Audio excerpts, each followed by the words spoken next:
ஒரு முத்த காட்சி இருக்க மாதிரி இருந்தது. ஆனால் டைரக்டர் அதை கொஞ்சம் அப்படி கட் பண்ணிட்டாரு. படத்தில் இருக்கா சென்சார்லாம் மீறி வந்திருக்கா, அது என்ன மாதிரி இது? சார் நான் மொத்தமாக கட் பண்ண தான் சார் போராட்டிட்டு இருக்கேன். இல்லை அது நீங்கள் எது ட்ரெய்லரில் பார்க்குறீங்களோ அது படத்தில் இருக்கும். இருக்குன்னு சொல்லிட்டாரு, அவ்வளோதான். இதுக்கப்புறம் மீனாட்சினா சொல்லுங்கள். அந்த காட்சி இருக்கா இல்லையா? காட்சி இருக்கும்ண்ணா, கிளிம்ஸ்லேயே இருந்துச்சுல்ல, அது படத்துலையும் இருக்கும். ஹீரோ சார், நீங்கள் வந்து அரவிந்த் சார் வந்து உங்கள்கிட்ட கதை சொல்லும் போது சொல்லியிருப்பார் ஆக்ஷன் சீன்ஸ்லாம் இருக்குன்னு. நீங்கள் ஸ்டேஜில் சொன்னீங்க, இருந்தாலும் எங்களுக்கு கொஞ்சம் புரிதலுக்காக கேட்குறேன். அவர் எடுத்தவொடனே இந்த கதை சொல்லும் போது நீங்கள் ஸ்டண்ட்டெல்லாம் பண்ணுன்னு சொல்லும் போது நீங்கள் கண்டிப்பாக உங்கள் ஃப்ரெண்ட்ஸ் கிட்டலாம் ஷேர் பண்ணியிருப்பீங்க.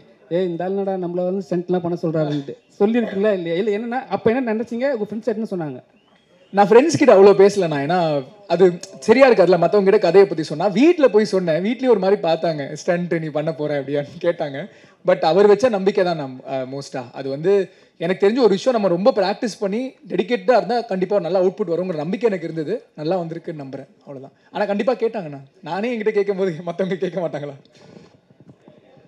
ஹீரோயின் மேம், டைரக்டர் அடுத்தடுத்து அவரோட படங்களை அவங்க நடிக்க வைக்கிறாரு, என்ன விஷயம்? அப்படியா? டேரக்டருக்கு ரொம்ப நன்றி, என் மேலே வச்சிருக்கிற நம்பிக்கை தான் நினைக்கிறேன். ஆக்சுவலி அவருக்கு ஜெனுவனாக நான் ரொம்ப கிரேட்ஃபுல்லாக இருக்கேன். பிகாஸ் எனக்கு வந்து இது ஒரு பெரிய ஆப்பர்ச்சுனிட்டி. பிகாஸ் நான் பண்ண கேரக்டர்ஸ்லாம் விட பிரேக் பண்ணுற மாதிரி எனக்கு ஒன்று வேணும்.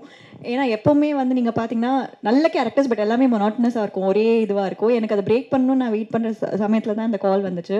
அண்ட் நான் ரொம்ப சர்ப்ரைஸாக இருந்தேன். பிகாஸ் எந்த ஒரு எல்லாருமே சொல்லுவாங்கல்ல அடுத்த படத்தில் நீங்கள் தான் பண்ணுறீங்கன்னு, பட் யாருமே அது ஜெனுவனாக பண்ணதில்லை. அண்ட் அரவிந்த் சார் அதை பண்ணும்போது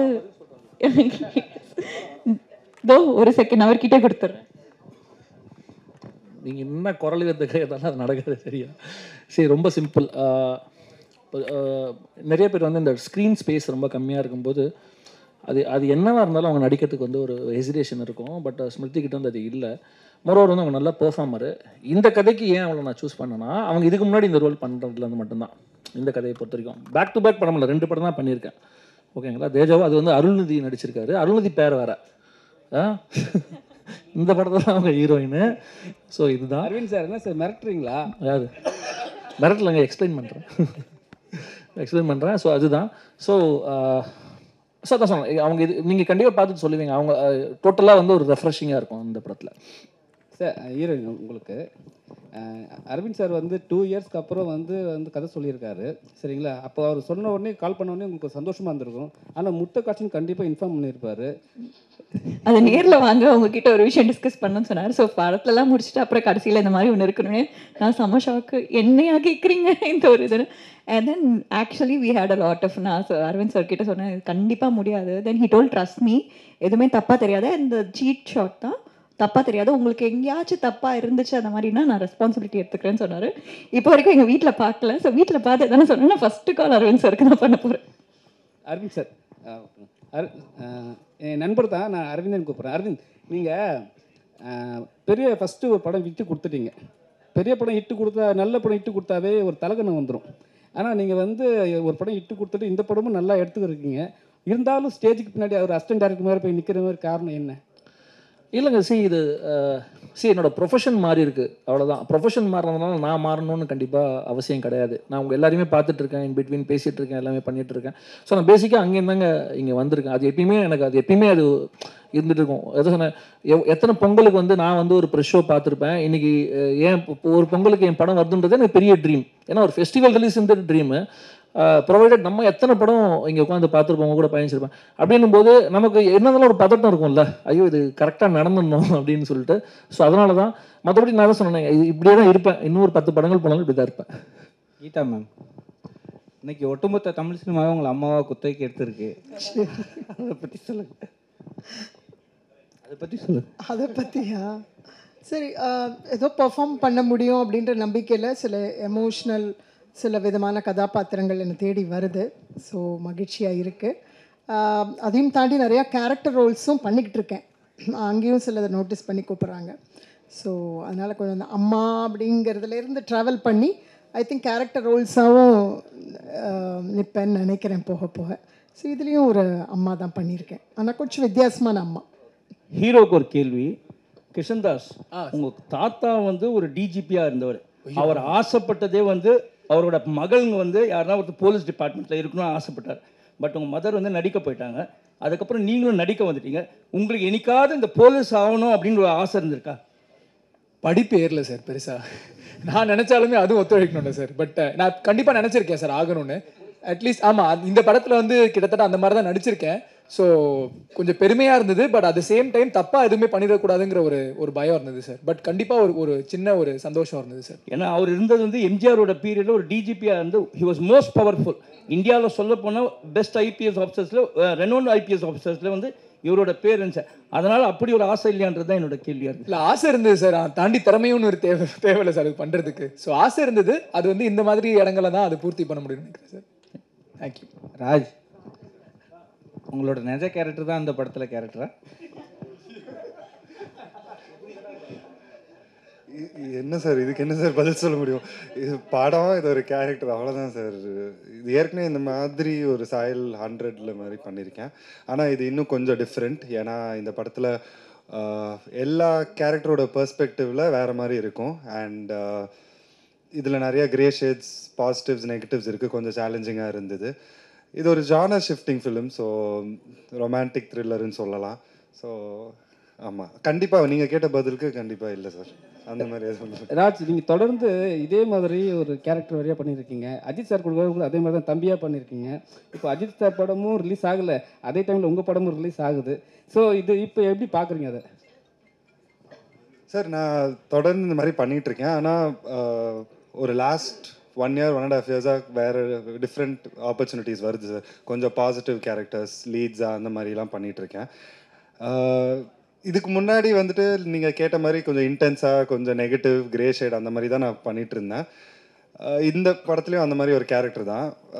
இது கொஞ்சம் கொஞ்சமாக மாறதுல ஒரு சின்ன சந்தோஷம் இருக்குது. அண்ட் சார் படத்தில் நான் எந்த கேரக்டரும் பண்ணல. சார் 2 படம் முன்னாடி தான் நான் பண்ணியிருந்தேன். ஸோ அதில் எந்த கனெக்ஷனும் இல்லை. கீதா மேம் நீங்கள் தொடர்ச்சியாக வந்து படம் பண்ணுறீங்க. ஆனால் எல்லா படமும் சக்ஸஸ்ஃபுல்லாக ஆகுது, நல்லாவும் இருக்குது. ஆனால் வந்து உங்களை வந்து டோட்டலாகவே வந்து மாமியார் கேரக்டர்லேயே ஒரு விஷயம் காத்துன்னு இருக்காங்க. இது எப்படி பார்க்குறீங்க? ஓகே, மக்கள் மனசில் பதிகிறேன்.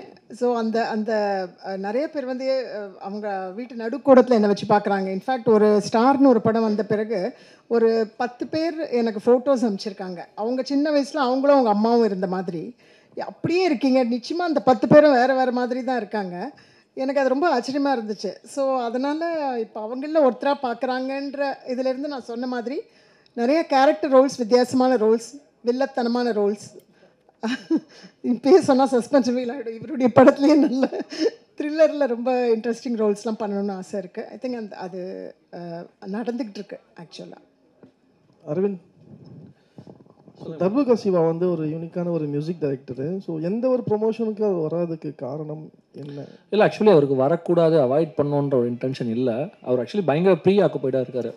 ஏன்னா ஒரு பக்கம் அவரோட படத்துக்கான ஸ்கிரிப்ட் இது பண்ணிவிட்டு டைரக்ஷனுக்கு வந்து லொக்கேஷன்ஸ் பார்த்துட்ருக்காரு. ஐ திங்க் வந்து என்டையர்லி இது ஓவர்சீஸில் எடுக்கிற படம்னு நினைக்கிறேன் அது. ஸோ அதுக்கான இது பண்ணிகிட்ருக்காரு. பட் அதர்வைஸ் வந்து நம்ம எப்போனா ரீச் பண்ணி அவர்கிட்ட பேசலாம், இது பண்ணலாம். ரொம்ப ரிசர்வ் டைப். அது நம்ம யூஸ்வலாக பார்க்குற ஒரு ஜோனில் அவர் இருக்கவே மாட்டார். அவர் டோட்டலி என்னென்னா ரொம்ப லிமிட்டட் அவரோட சர்க்கிள்ன்றது. நம்மக்கிட்டே வந்து இப்போது இதுனா அப் டு த பாயிண்ட் என்னவோ அதை பேசிவிட்டு தென் அவர் வேலையை பார்க்க போயிடுவார். ஸோ அதர்வைஸ் பர்பஸ்ஃபுல்லாக அதுவும் கிடையாது. சொல்லுங்கள். கிஷன்தாஸ் அதே தான்.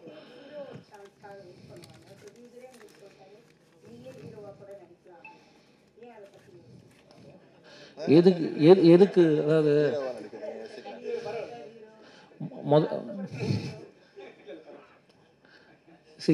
அவர் ஜெனரசிட்டி அவர் சொல்லலாம், ஓகேவா? நம்ம யார் நமக்கு தெரியணும். அதுவும் இந்த கேரக்டர் எழுதிட்டு சும்மா அப்படியே வந்து ஓபி அடிக்கிற மாதிரி ஒரு ஹீரோலாம் நம்ம பண்ணிட்டு போகலாம். இது ரொம்ப மெனக்கடணும் பாருங்கள். ஃபைட் பண்ணோம், டான்ஸ் பண்ணோம், ரொமான்ஸ் பண்ணால் வீட்டில் மாட்டிப்போம். இவ்வளோ பிரச்சனை இருக்குது. இதோ இங்கே தான் உட்காந்துருக்காங்க. ஸோ அதனால் வந்து பண்ணலாம். அதுக்கு எதாவது சொன்னேன், இன்னும் டைம் இருக்குது, இன்னும் எங்கே தானே இருக்கேன், பண்ணலாம்.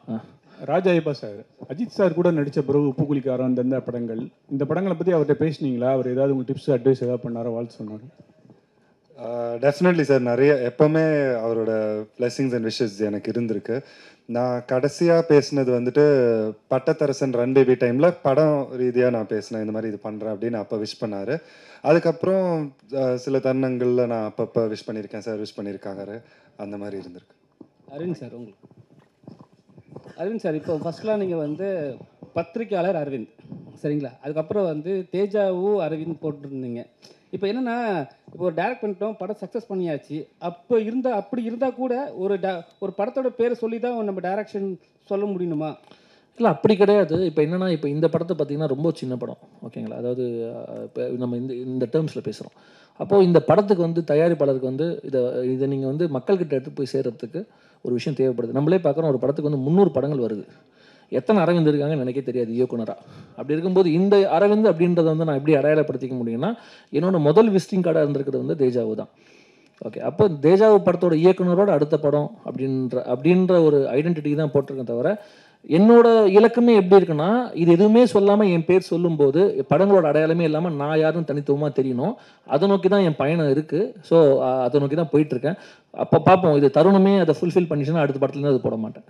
ஆர்டிஸ்ட்கிட்டலாம் நம்ம ஃபோன் பண்ணி பேசும்போது இதை மென்ஷன் பண்ணுறீங்களா?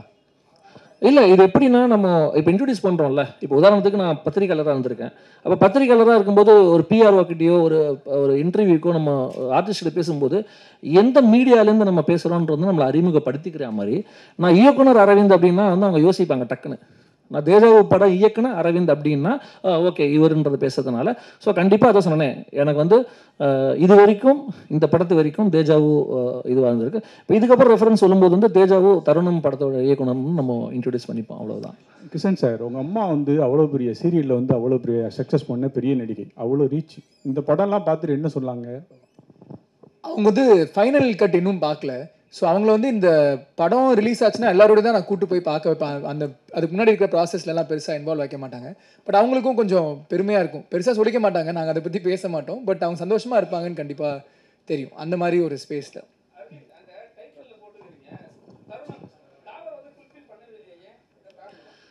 ஏன்னா அது வந்து படமுமே என்னென்னா, ஒரு லவ் அப்படின்றது லவ் மட்டுமே முழுமையாக இருக்காது. அதில் வந்து எல்லா ஒரு விஷயங்களுமே அது படத்தில் இருக்கும். ஸோ இன்னொன்று யூனிக்கான ஒரு விஷயம் தேவைப்படுது இல்லையா? ஸோ அதுக்காக அப்படி ஒரு இது யூஸ் பண்ணியிருக்கோம்.